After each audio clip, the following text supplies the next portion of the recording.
Parliament Viceroy Jordan about the industry's capability to meet both local and foreign demands. I met yesterday with GREMA, the Guyana Rice Miller Association, and they assure me that there is enough rice in the system for export and local consumption. Thank you very much. For the first crop, we have produced 362,040 tons. And I'm very optimistic that we'll produce the 710,000 tons that the Minister of Finance would accept for us this year. The opposition MP went on to raise concerns about the increased cost of rice in the local market, but the minister contended that this was not as a result of any shortages. Why is it that we have continuous rise in prices for both brown and white rice in the local market? Honourable Minister. Mr. Chair, that is why I met with the millers yesterday. They assure me that the price remained the same, and that is not a supply problem. We have enough supply problem. We are living in a market economy, and we have to go, we can't put a controlled price at the supermarket, but I asked the millers to put a recommended price, which they will do. So that's the point, that we don't have shortage of rice in this locally or for exports.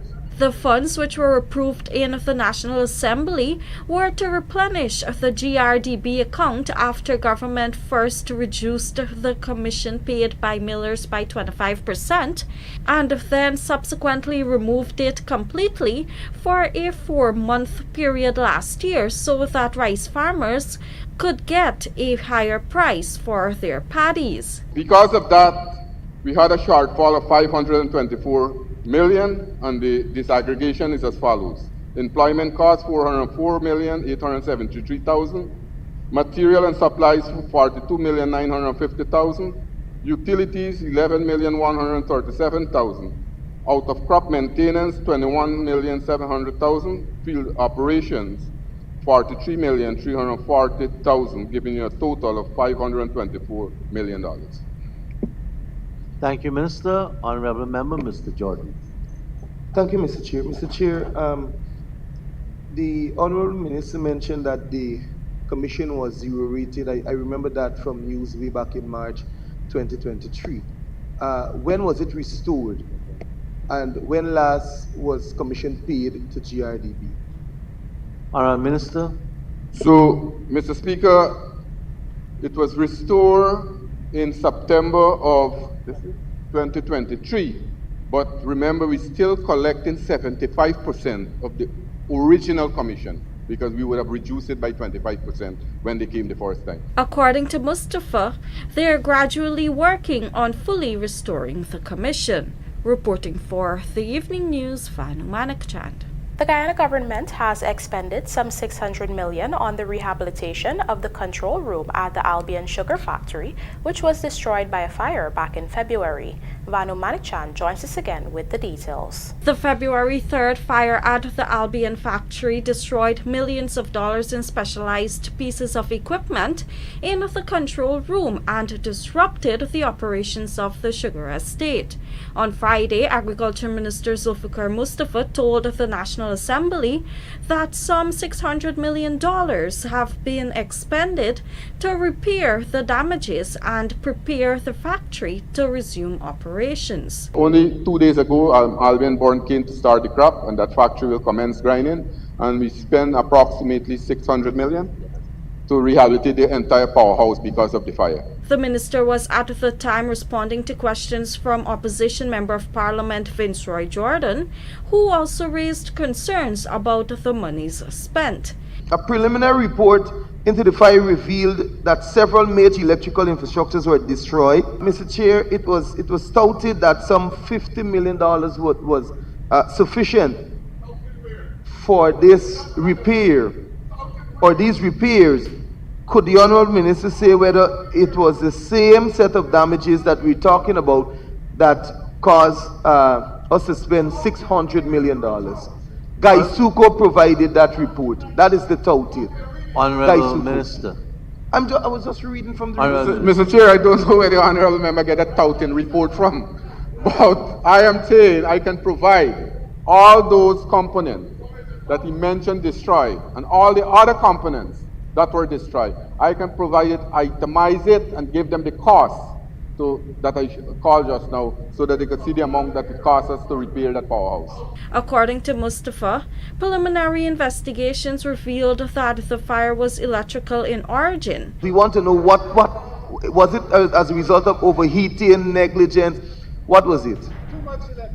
Too much overload. Mr. Chair, electrical in origin. I am not an electrician. I can ask the technical person to tell me what caused electrical. They got some feedback. They say some feedback power into the system that caused overheating and caused the fire.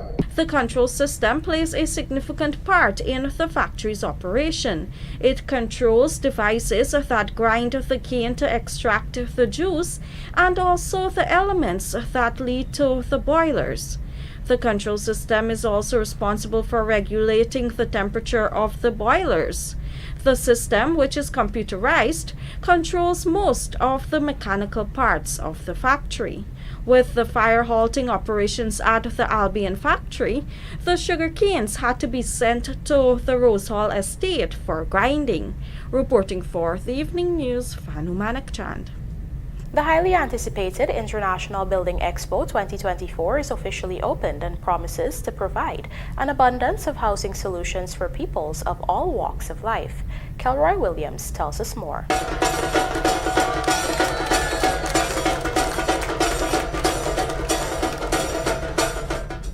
This year's International Building Expo has attracted over 350 exhibitors offering a wide range of housing solutions.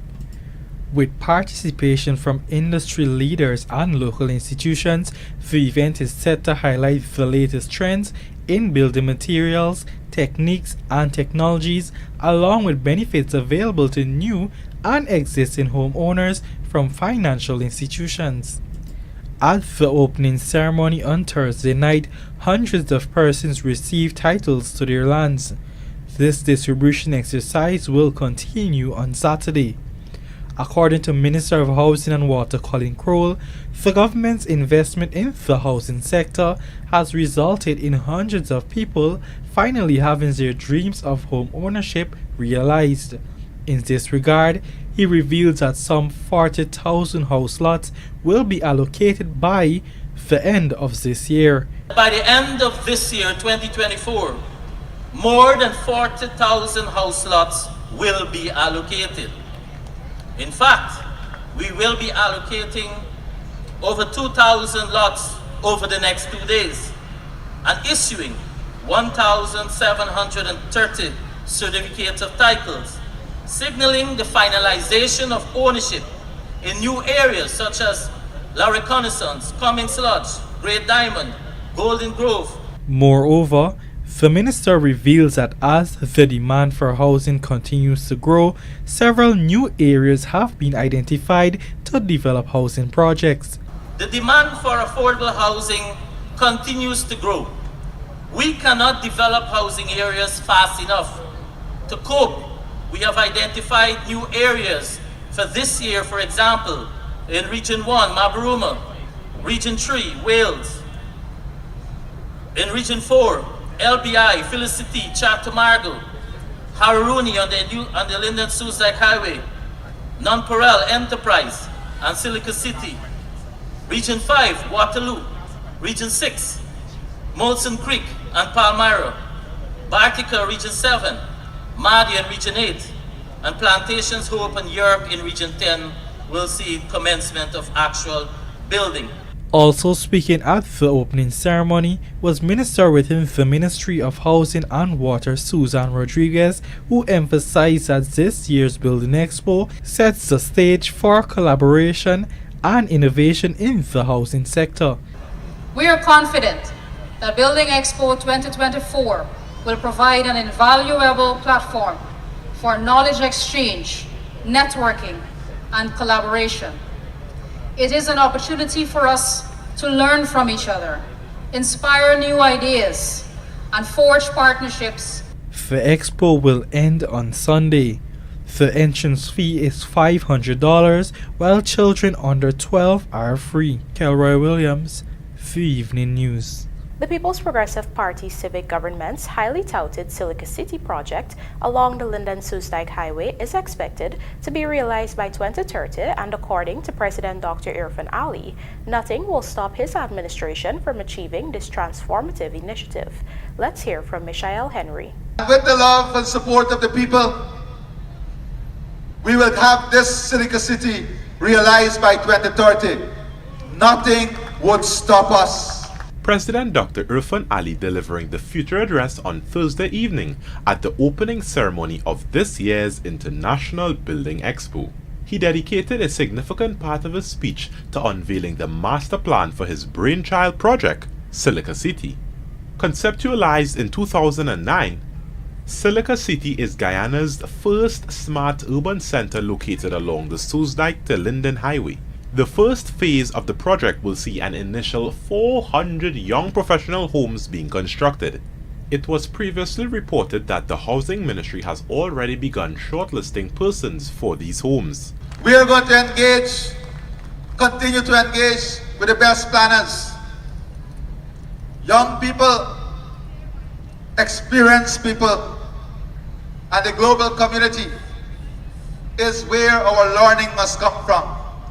We must learn from the mistakes that other cities would have made in the building phase, so that we create a product that reflects the soul of our country.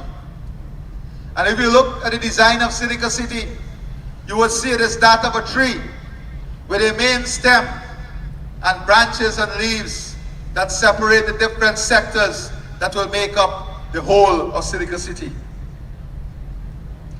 It is a city that is in harmony with nature, sustainable, encouraging the use of eco-friendly building materials suitable for the tropical climate.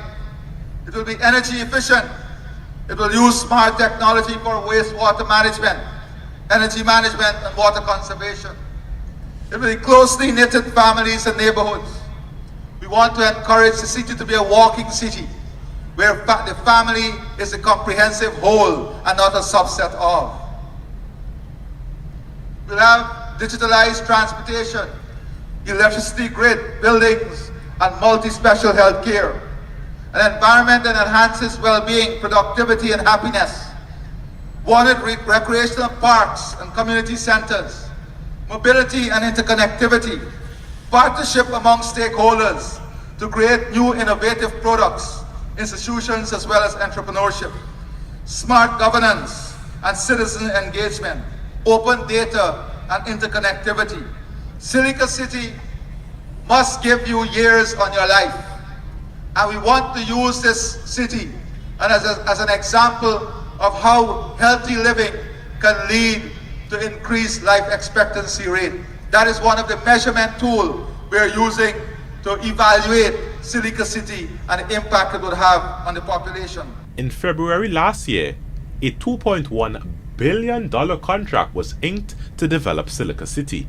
It is envisioned that over the next 2 decades, this new city along the Linden to Soestdijk Highway will grow to hold more than 12,500 households. Michael Henry, The Evening News. The Education Ministry, after its final proposal of a 7% across-the-board increase for teachers, is now offering a 9% increase for 2024, following a meeting with members of the Guyana Teachers Union on Thursday. The government has also proposed an 8% increase for 2025 and 2026. This new proposal, however, did not sit well with the Teachers Union, which had proposed a 39.5% salary increase for 2024 and an additional 30% for 2025 and 30% for 2026. Following the meeting, the president of the GTU, Dr. Mark Light, told sections of the media that the union is not satisfied with the latest offer proposed by the government. While he did not release specifics about the meeting, the GTU president related that both parties failed to reach an agreement on increases for teachers, but they were able to agree on other non-financial issues. Another meeting is set for next Wednesday. Coming up, minor stabbed to death at Camarang Landing and roommate of murdered lawyer attempts suicide. Do stay with us. More news ahead.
Transitions light intelligent lenses. Pick your color. Choose your style. Available at Optique Vision Care. Electrical contractors, builders, and homeowners. When it comes to electricals, don't take chances. Invest in top quality electrical items from our electrical department at GAFUS. We stock brands from the USA, Canada, and UK, such as Cooper Allied and Siemens. Get main and distribution circuit panels and breakers in various sizes. Electrical cables in sizes ranging from 1.5 millimeters to 16 millimeters in single core, flat, and ground flex. Surface and flush switches ranging from 1 gang to 6 gang. Also double pole switches from 20 amps to 45 amps. Outlets 13 amps to 20 amps, both surface and flush. Earth rods and clamps 6 inches to 10 inches. Also available are transformers, voltage regulators, and more. So for all your home and office and industrial electrical items, visit the GAFUS location nearest you at MacDoom, Parika, Nimes, Land of Canaan, Rose Hall, Beatty, Kanji, and Miners, welders, and contractors. Have broken parts caused you tremendous downtime? Do you need an extra heavy-duty, dependable welding machine that will get the toughest jobs done and can also double as a generator to power all of your tools?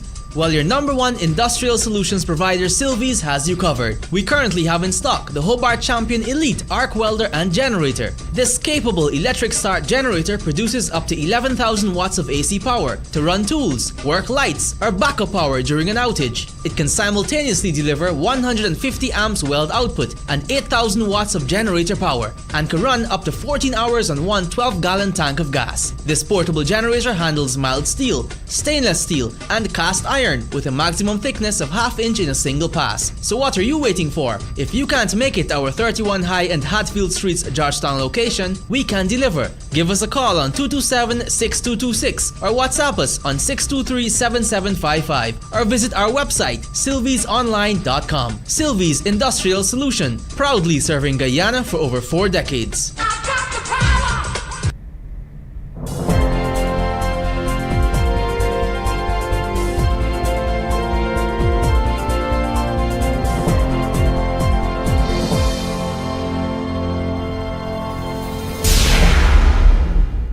Welcome back. You're watching the evening news. A 27-year-old miner from Imbamadai Village, Region 7, was this morning murdered by a 40-year-old man from Anay, Region 9. The incident occurred at around 1:15 at Camarang Landing, Upper Mazaruni. Dead is Lorex Henry. Henry was at a bar at the landing with a friend. After departing the bar, Henry noticed the suspect and hurled some racial remarks towards him. Police said that the suspect, who was at the time armed with a knife, became offended and as such stabbed the victim to his abdomen. Henry fell to the ground and was picked up and transported to Camarang District Hospital, where he succumbed to his injury. Meanwhile, the suspect was contacted by police and told of the allegation and has so far admitted to the crime, telling investigators, "I did it because he come around me funny." He was arrested and placed in custody as investigations continue. We now tell you that 35-year-old Richard Lane, the lawyer who was found dead in his car on Wednesday night, died as a result of a stab wound to the neck. This was confirmed by government pathologist Dr. Nihal Singh, who conducted a post-mortem examination this morning. According to the autopsy results, the wound went from left to right, and it was determined that a sharp instrument measuring at least 17 cm in length was used. Lane resided at Century Palm Gardens, Durban Backlands, Georgetown. He was found dead in his Jaguar motorcar, which was parked on the bridge of his premises, and the doors to the vehicle were all locked. The discovery was made by his friend Tony Sulker, a police sergeant who also resided at the same address. The friend has since attempted suicide. Up to news time, he remained in a critical condition. Reports are that Sulker was questioned following the discovery of the body, but was released on Thursday evening and was ordered to return to the CID headquarters on Friday. He did return but had departed the building unknowingly to detectives. Reports are that police are in possession of footage showing Lane and Sulker together driving along Sheriff Street, which goes contrary to the statement provided by the police sergeant. Reports are that detectives did not get to question Sulker about the incriminating footage since he had already consumed the poisonous substance. Meanwhile, this newscast was informed that the now dead attorney and the police sergeant might have shared an intimate relationship, but the motive for the murder is yet to be established. Noting that there is a shortage of electrical inspectors in the country, Minister of Labor Joseph Hamilton has revealed plans to get more persons trained in this area of expertise. Here's what he had to say. Regarding electrical installation, we have signed an MOU with the Inspectorate Division of the Public Court, Ministry of Public Works. I went to Batica once. We have a training building there, and we were upgrading it. We want to put in AC and so. So I said to them, could you find an electrical inspector to come? The whole of Batica, there wasn't a person that could have come to advise us to say, okay, this is what you have to do. Electrical inspectors are a dying breed in this country. How the system works now, a lot of people run wires, you know. But they will tell you to get a meter. It's where the meat really there. In every village, there's a man, my name is Mr. Poussard, and my name is Mr. Alfred. And he sits down with Phillips every day. And you don't have to work. Because Mr. Woman then will tell you. When they don't run the wire and build the building, they have to go look for Mr. Poussard or Mr. Alfred. And it's he who has to go to the Inspectorate Division to get the car gauge, to present it to GPL to get the meter to put on the house. You understand? We have to move out of that. And that is the reason why for us, the young people we are training in electrical installation program, we are hoping to have them aspire so that in the shortest possible time, we can have dozens of electrical inspectors in this country. We don't have them. We are search for them.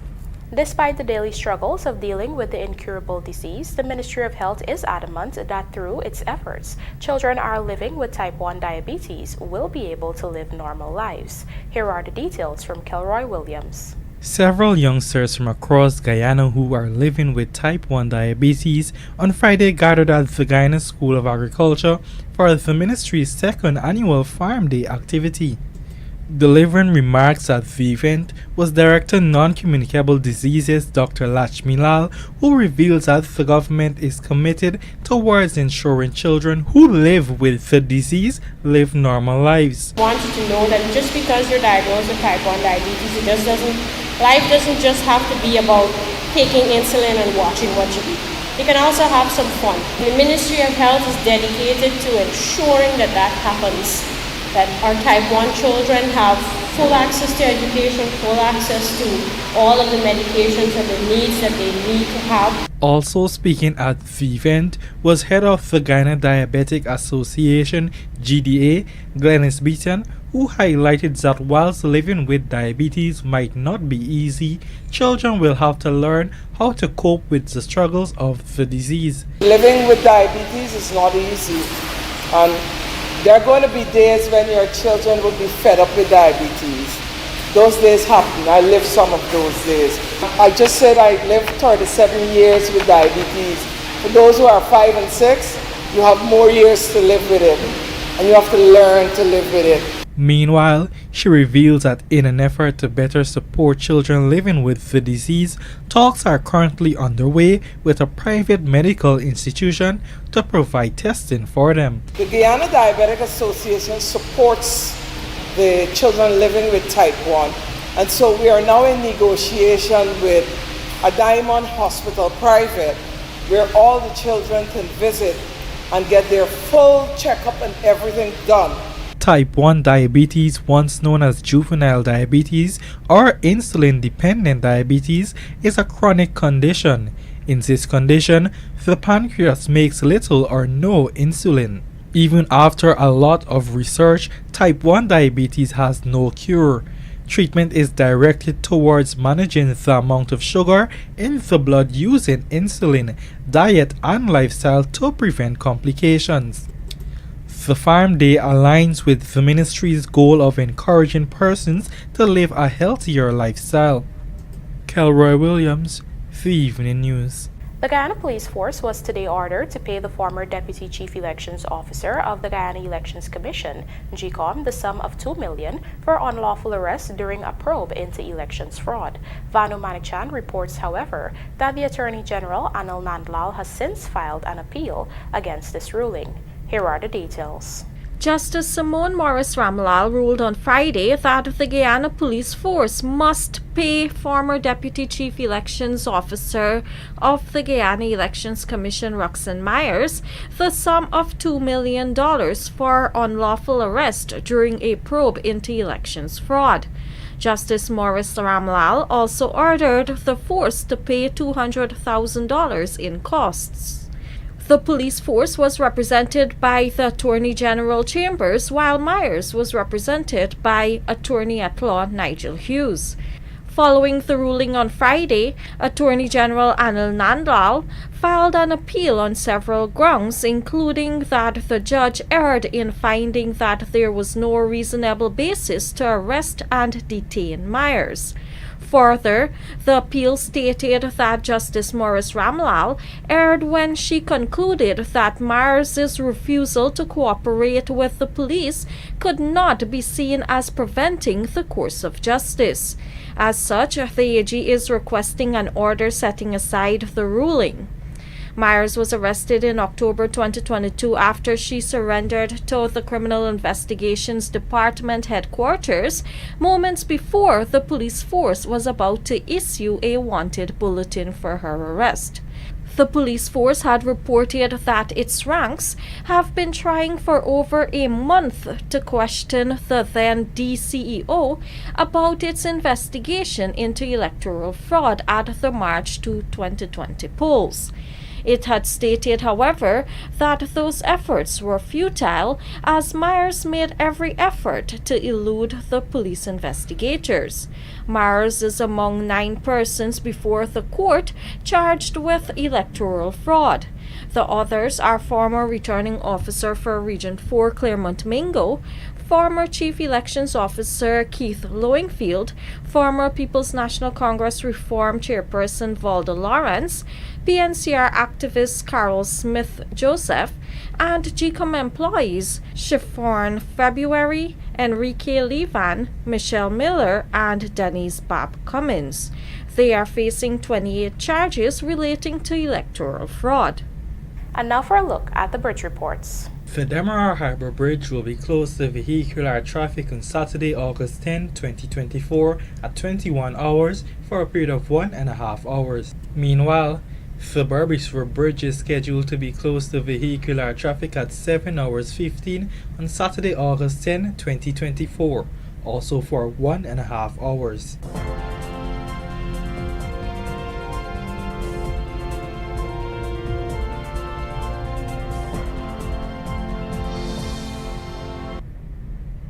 Over 205,000 school-aged children benefit from a $45,000 Because We Care cash grant and uniform voucher. This initiative helps parents ensure their children have the tools needed for education.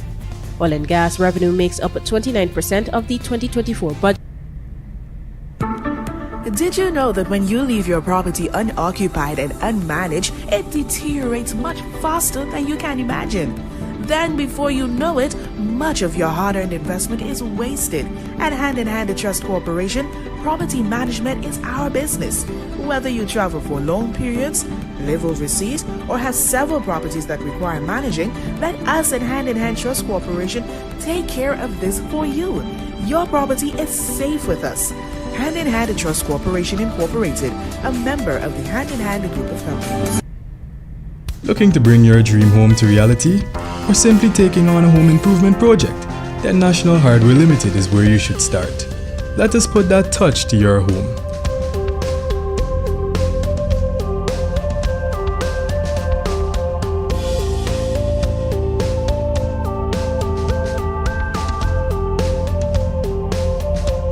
Choose from over 1,000 Berger Paint original hues for any surface.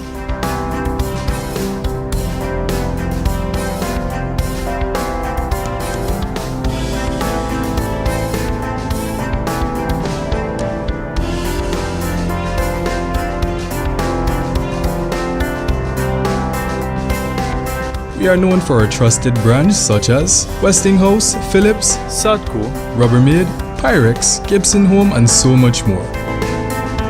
National Hardware Limited, your do-it-best store. Located in downtown Georgetown and industrial site Rhymeville.